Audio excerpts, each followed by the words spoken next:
How to fix Messenger unable to log in problem.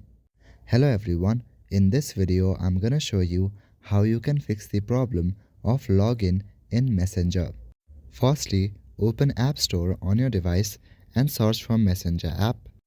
Now look for any updates that may be available for your Messenger app. If you use an Android device, then open Google Play Store. If there are no updates available, go back to your home page and open Settings. In Settings, scroll down and select the option General. Inside General, go to iPhone Storage. Here in iPhone Storage, search for Messenger app. Tap on Offload app to clear any unnecessary cache. Now again, refresh your page and go to Settings. In Settings, go to Wi-Fi. Now make sure you have a good internet connection. If your current network is lagging, then forget the network and re-add the same network or a different one. You can also try to switch between your mobile data and your Wi-Fi to see if that helps.